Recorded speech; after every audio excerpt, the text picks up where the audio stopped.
ہم جڑواں بھائی تھے۔ میٹرک کے امتحان میں میرے بھائی نے بورڈ میں پہلی پوزیشن حاصل کی جبکہ میں فیل ہوا۔ بورڈ میں پہلی پوزیشن لینے کی خوشی میں میرے باپ نے بھائی کو ایک قیمتی سائیکل خرید کر دی جبکہ میرے لیے ایک موٹا ڈنڈا تھا۔ ابا جان نے ایک موٹا سا ڈنڈا اٹھایا اور مجھے مارنا شروع کر دیا۔ میں دل برداشتہ ہوا اور گھر سے بھاگ گیا۔ میں نے اپنے آپ سے وعدہ کیا تھا کہ لوٹ کر دوبارہ گھر نہیں آؤں گا۔ میرے گھر سے چلے جانے پر کسی پر کوئی فرق نہ پڑا سوائے میری ماں کے۔ میری ماں میری جدائی میں روتی رہی تو ابا جان اسے ڈانٹتے تھے کہ امجد ہمارے لیے مر چکا ہے، لہٰذا رونے کی کوئی ضرورت نہیں۔ میں اسے اپنا بیٹا تسلیم ہی نہیں کرتا۔ تو تم کس کے لیے رو رہی ہو؟ میں ایک مشہور ڈاکو کے گینگ میں شامل ہو چکا تھا۔ مجھے گھر سے بھاگے ہوئے 20 سال بیت چکے تھے۔ ان 20 سالوں میں ہم سب سے بڑی بینک ڈکیتی کرنے والے تھے۔ میں ماسک پہنے بینک کے اندر داخل ہوا تو ابا جان اس وقت اپنی پنشن لینے بینک میں آئے ہوئے تھے۔ میں نے تمام لوگوں کو فرش پر الٹا لیٹنے کا حکم دیا تو ابا جان نے فوراً ماسٹر امتیاز کے گھر جڑواں بیٹوں کی پیدائش ہوئی۔ یہ دن ماسٹر امتیاز کی زندگی کا سب سے یادگار دن تھا جب اس کی ہاں جڑواں بیٹوں کی پیدائش ہوئی تھی۔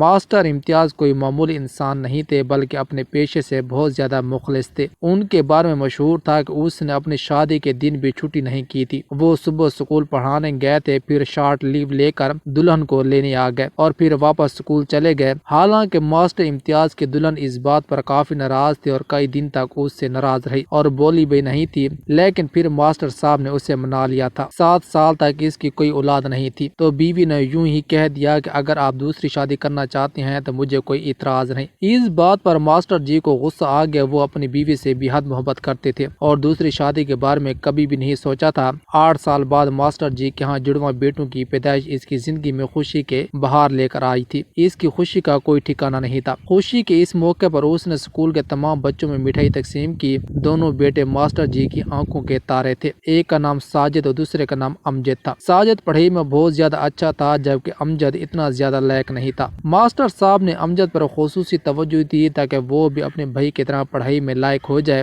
لیکن ان تمام باتوں کے باوجود اس کی کارکردگی میں کسی قسم کی بہتری نہ آ سکی۔ یہ بات ماسٹر صاحب کے لیے کافی پریشان کن تھی۔ اس کی پڑھائی میں عدم دلچسپی دیکھ کر ماسٹر صاحب امجد کی کافی پٹائی کرتے تھے، مگر ان تمام باتوں کے باوجود وہ اپنے باپ سے بہت زیادہ محبت کرتا تھا۔ اکثر اوقات ایسا ہوتا تھا کہ ماسٹر صاحب سوئے ہوئے ہوتے تھے تو وہ اپنے باپ کے پیروں کو دبانا شروع کر دیتا تھا، جبکہ ساجد نے کبھی ایسا نہیں کیا تھا کیونکہ اسے بتایا گیا تھا کہ تم نے صرف تعلیم پر توجہ دینی ہے، تمہاری منزل ایک بڑا آدمی بننا ہے۔ چھوٹی سی عمر میں ساجد کے دماغ میں یہ چیز بیٹھ گئی کہ بڑا آدمی بننے کے لیے مجھے سخت محنت کرنا پڑے گی۔ ایک بار ماسٹر صاحب کو بہت زیادہ بخار ہو گیا۔ اسی بخار کی حالت میں ماسٹر صاحب سکول چلے گئے کیونکہ ماسٹر صاحب کا ریکارڈ تھا کہ اس نے زندگی میں کبھی چھٹی نہیں کی تھی۔ ڈاکٹر کی طرف سے منع کیا گیا تھا کہ آج آپ آرام کریں، مگر ڈاکٹر کی نصیحت کے باوجود وہ سکول گئے، بچوں کو پڑھایا۔ اسکول میں پڑھانے کے دوران ہی ماسٹر صاحب کی طبیعت اچانک بہت زیادہ خراب ہو گئی اور وہ بے ہوش کھا کر نیچے زمین پر گر پڑے۔ امجد نے جیسے ہی دیکھا کہ اس کا باپ زمین پر گرا ہے تو وہ بھاگا ہوا آیا، اپنے باپ کا سر اپنی گود میں ڈالا جبکہ ساجد ڈاکٹر کے پاس بھاگا۔ ماسٹر صاحب کو گھر واپس لایا گیا تو اس رات بہت تیز بارش ہوئی تھی اور لائٹ بھی نہیں تھی،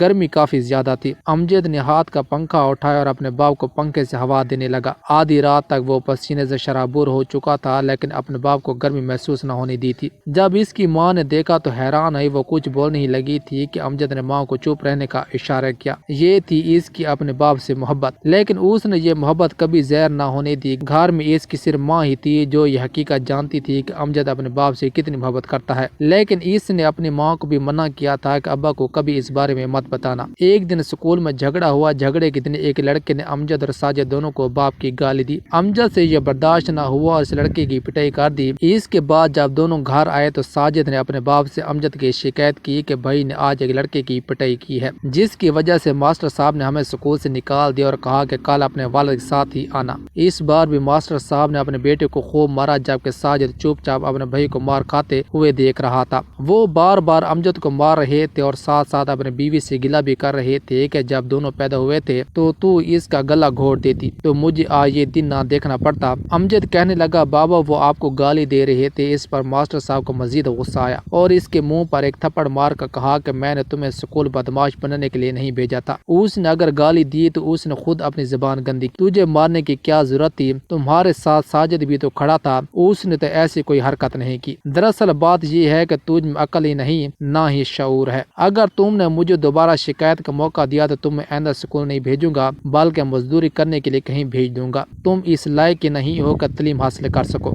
غرض ماسٹر صاحب کے منہ میں جو آیا اس نے کہہ دیا۔ اس رات امجد کو نیند نہیں آئی، وہ بار بار یہی سوچ رہا تھا کہ میں نے کیا غلط کیا ہے۔ اس نے میرے باپ کو گندی گالی دی تھی، مجھ سے برداشت نہ ہوا۔ خیر اس نے دل میں اس بات کا تہیہ کر لیا تھا کہ اب جو بھی ہو جائے میں کسی سے لڑائی جھگڑا نہیں کروں گا، کیونکہ میرے اس عمل کی وجہ سے ابو جان کو بہت زیادہ تکلیف ہوئی ہے اور میں ابو جان کی تکلیف کسی صورت برداشت نہیں کر سکتا۔ پڑھائی میں لائق ہونا اس کے بس میں نہیں تھا، اس نے بہت زیادہ کوشش کی، محنت بھی کرتا تھا، لیکن ذہنی لحاظ سے کمزور ہونے کی وجہ سے وہ ہمیشہ پڑھائی میں کمزور تھا اور کم نمبر لیتا تھا۔ مگر پڑھائی کے علاوہ اس نے اپنے آپ سے وعدہ کیا تھا کہ اب ابو کو کسی شکایت کا موقع نہیں دوں گا۔ اس نے اپنے باپ سے معافی بھی مانگی تھی تو ماسٹر امتیاز نے یہ کہہ کر یہاں سے چلے جاؤ، میں تمہاری شکل نہیں دیکھنا چاہتا۔ میٹرک کے امتحان ہوئے تو ساجد تو بہت خوش تھا کیونکہ اس کے پیپر بہت اچھے ہوئے تھے، جبکہ امجد دل ہی دل میں بڑا ڈرا ہوا تھا، سہما ہوا تھا، اسے شک تھا کہ وہ فیل نہ ہو جائے، اور ہوا بھی وہی جس کا اسے خدشہ تھا۔ امتحان کا نتیجہ آیا تو ماسٹر صاحب کے بیٹے ساجد نے بورڈ میں پہلی پوزیشن حاصل کی۔ یہ ایک ایسا موقع تھا جس کی وجہ سے ماسٹر صاحب بہت زیادہ خوش تھے، لیکن اس رنگ میں بھنگ تب پڑا جب ماسٹر صاحب کو پتہ چلا کہ امجد فیل ہو چکا ہے۔ اس پر اس نے اپنے بیٹے کو خوب ڈانٹا اور کہا کہ ڈوب مرنے کا مقام ہے، ایک ہی دن تم دونوں پیدا ہوئے تھے، ایک ہی ماں کی اولاد ہو، ایک بیٹا میرا سر فخر سے بلند کر رہا ہے تو دوسرا میرا سر شرم سے جھکا رہا ہے۔ امجد اپنے باپ سے کہنے لگا، بابا میں نے آپ کو کہا بھی تھا کہ سائنس میری سمجھ میں بالکل نہیں آتا، میں آرٹس کے سبجیکٹ میں میٹرک کرنا چاہتا ہوں، لیکن آپ نے میری نہ مانی۔ اس پر ماسٹر صاحب کو غصہ آیا اور اس نے ایک موٹا سا ڈنڈا اٹھایا اور امجد پر ڈنڈوں کی برسات کر دی اور کہا کہ زبان چلاتا ہے وہ بھی اپنے باپ سے، میں تمہاری زبان کاٹ دوں گا۔ ماں بیچارے اپنے بیٹے کو باپ سے الگ کر رہی تھی۔ اس واقعے کا امجد کے دماغ پر بہت گہرا اثر ہوا، اسے اس بات کا بہت صدمہ تھا کہ اس کا باپ اس کو سمجھنے میں اتنا ناکام کیوں ہے۔ کیا ہوا اگر میں پڑھائی میں کمزور ہوں تو میں اس سے اتنی محبت کرتا ہوں تو میری اس محبت کی قدر میرا باپ کیوں نہیں کرتا؟ وہ بہت دل برداشتہ ہو چکا تھا اور گھر چھوڑنے کا فیصلہ کیا۔ اس نے اپنے والدین کو یہ بات نہ بتائی۔ آج صبح جب وہ اسکول جانے لگا تو وہ اپنے گھر کو بڑے غور سے دیکھ رہا تھا، اپنی ماں کی طرف دیکھ رہا تھا، گھر کی دیواروں کو دیکھ کر اداس تھا کیونکہ آج وہ ہمیشہ کے لیے گھر چھوڑنے کا فیصلہ کر چکا تھا۔ اسکول سے جب چھٹی ہوئی تھی اس کے بعد وہ گھر نہ آیا۔ چھٹی کے وقت ساجد اکیلا گھر آیا تو ماں نے پوچھا کہ تمہارا بھائی کہاں ہے؟ وہ کہنے لگا کہ بھائی مجھے چھٹی کے بعد نظر نہ آیا، میں اسکول کے گیٹ پر کھڑا اس کے انتظار میں کھڑا رہا، سارے لڑکے اسکول سے جا چکے تھے جبکہ وہ مجھے نظر نہیں آیا تھا۔ اس کے بعد میں اکیلا گھر واپس چلا آیا۔ وہ ماں تھی اپنے بیٹی کے لیے تڑپ رہی تھی اور ساجد کو ڈانٹ رہی تھی کہ اپنے بھائی کو تلاش کرنا تھا، تم اس کے بغیر کیسے واپس آ گئے؟ اپنی بیوی کو چلاتے ہوئے ماسٹر صاحب نے کہا کہ کیا بات ہے، اتنا کیوں چلا رہی ہو؟ اس نے بتایا کہ امجد آج گھر واپس نہیں آیا۔ اس پر ماسٹر صاحب نے کہا کہ پریشان ہونے کی ضرورت نہیں، منحوس کہیں کھیل رہا ہوگا۔ بیوی نے اپنے شوہر سے کہا کہ خدا کا خوف کیجیے ماسٹر صاحب، وہ آپ کی اولاد ہے، آپ کا سگا بیٹا ہے، آپ نے امجد کی کبھی قدر کی ہی نہیں۔ اس پر ماسٹر صاحب نے کہا کہ میں اس کی قدر کروں، قدر خود کرانی پڑتی ہے، اپنے کردار اپنی محنت سے، لیکن اس میں ایسی کوئی خصوصیت نہیں جس کی وجہ سے میں اس کی قدر کروں۔ شام ہونے کو تھی لیکن امجد کا کوئی پتہ نہیں چل رہا تھا۔ اس کی ماں کا برا حال تھا لیکن ماسٹر صاحب امجد سے مکمل طور پر بے نیاز تھے اور دل میں یہ سوچ رہے تھے کہ بدبخت واپس آ جائے گا، لیکن جب رات ہوئی اور وہ واپس نہ آیا تو ماسٹر صاحب کو بھی پریشانی ہوئی۔ اس نے اس کے ارد گرد دوستوں سے پوچھا تو انہوں نے یہی کہا کہ امجد ہمارے پاس نہیں آیا تھا،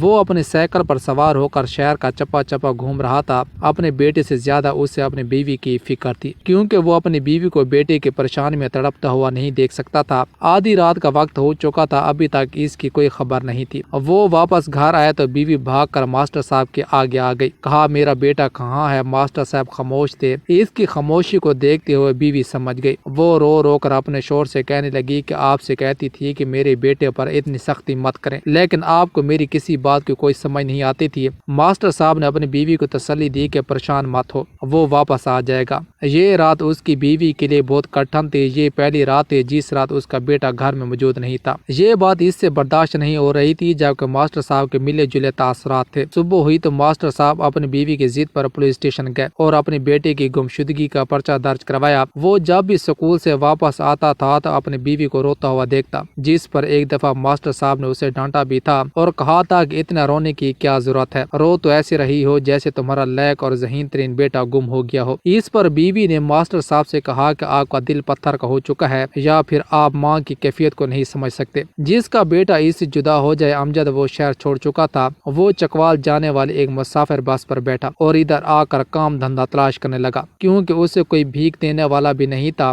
وہ ایک کریانے کی دکان پر کام کرنے لگا۔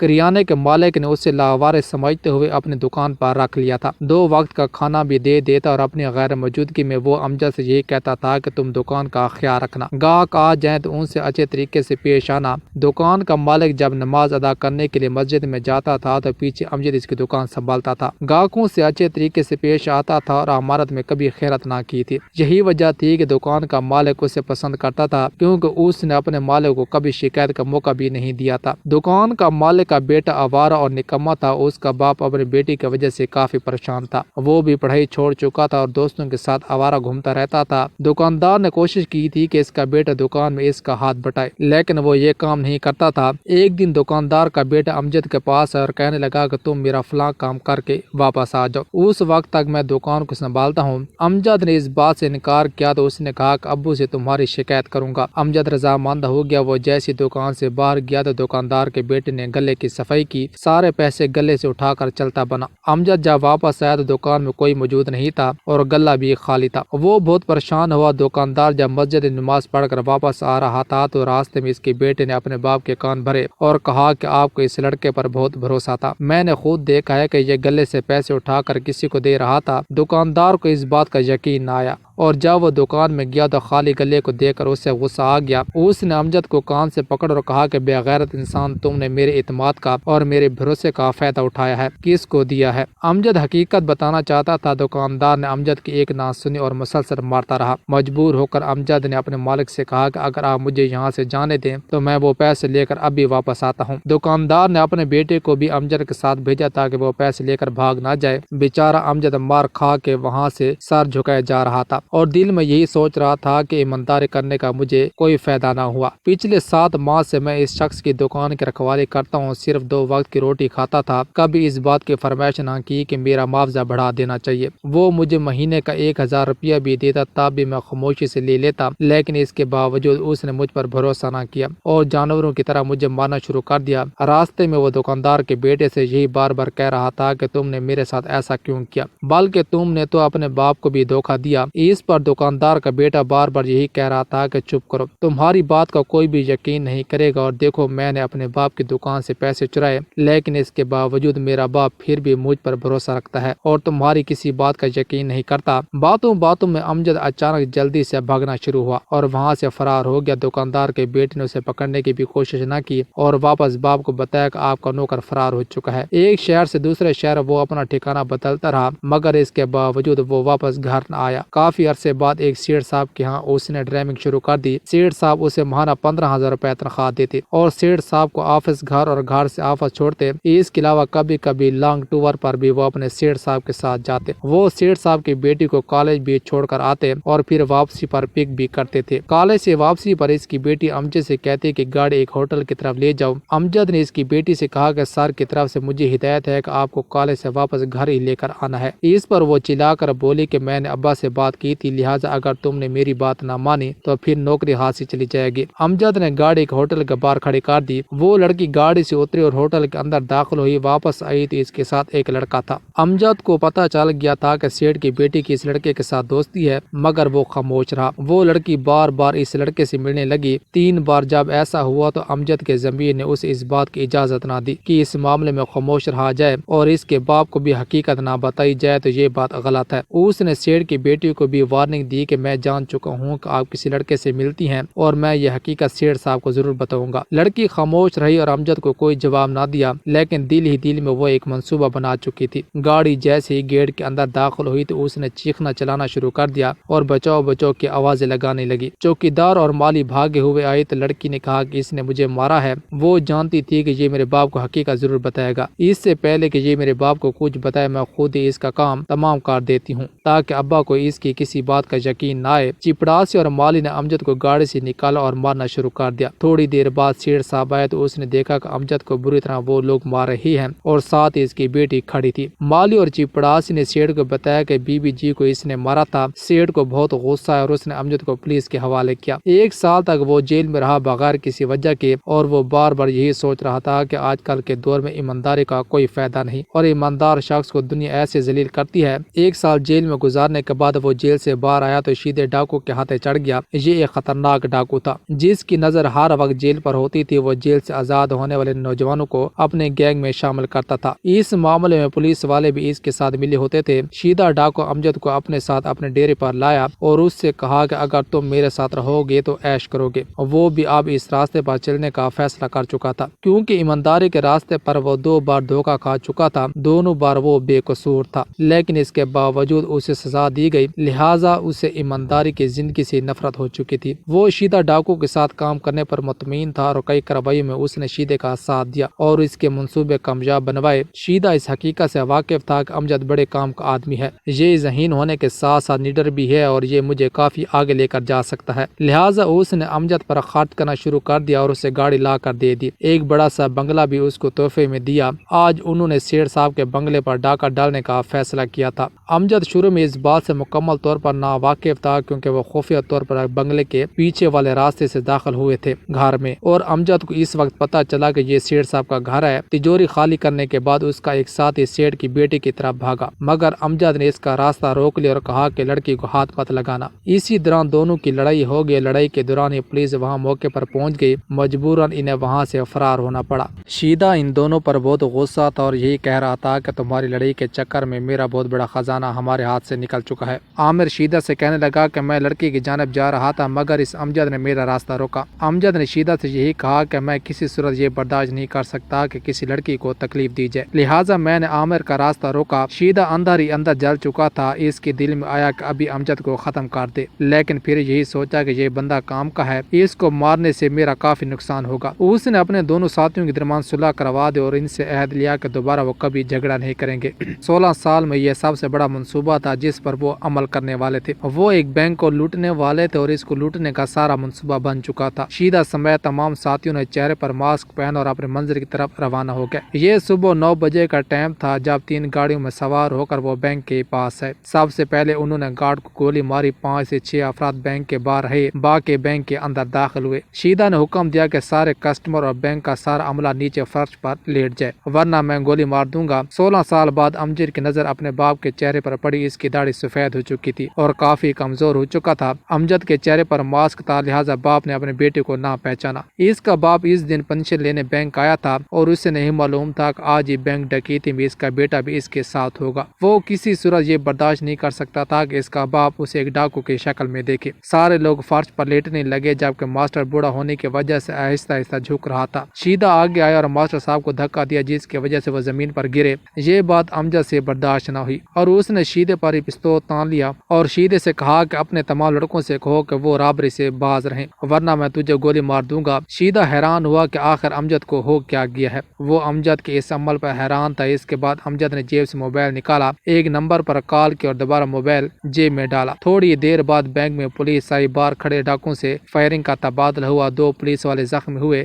جبکہ 6 ڈاکو موقع پر ہلاک ہو چکے تھے اور بینک کے اندر موجود ڈاکوؤں کو حراست میں لے لیا گیا۔ سیدھے نے امجد کو دھمکی دی کہ جو کام تم نے ہمارے ساتھ کیا ہے میں تمہارا وہ حشر کروں گا کہ تم یاد رکھو گے۔ ہمارے گینگ میں غداری کی بہت بڑی سزا ہے اور تمہیں یہ سزا ضرور ملے گی۔ تمام ڈاکوؤں کو جیل میں ڈال دیا گیا جبکہ امجد کو پولیس کی مدد کی وجہ سے سزا میں تھوڑی رعایت مل گئی اور محض 2 ماہ کے لیے قید کیا گیا۔ امجد کو بتایا گیا تھا کہ اس کا باپ اپنے گھر میں اکیلا رہتا ہے اور اس کی ماں کا انتقال ہو چکا ہے۔ اس کا باپ روٹیاں بھی خود بناتا ہے کیونکہ ساجد اپنے باپ کو چھوڑ کر امریکہ چلا گیا ہے۔ ڈاکٹر بننے کے بعد اس نے پسند کی شادی کی تھی اور اس لڑکی کی ہی خواہش تھی کہ اپنے والد کو اولڈ ہاؤس میں داخل کراؤ۔ امتیاز صاحب نے گھر سے جانے سے انکار کیا اور کہا کہ یہ میرا گھر ہے اور میں کسی صورت اپنے گھر چھوڑ کر نہیں جاؤں گا۔ ساجد نے پہلے سے امریکہ میں جاب کے لیے اپلائی کر رکھا تھا۔ اسے جیسی جاب ملی تو اپنے باپ کو اکیلا چھوڑ کر وہاں سے چلا گیا۔ اس سے امریکہ گئے ہوئے 3 سال ہو چکے تھے، مگر ان 3 سالوں میں اس نے ایک بار بھی اپنے باپ کو کال نہیں کی تھی اور نہ ہی اس کی خیریت پوچھی تھی۔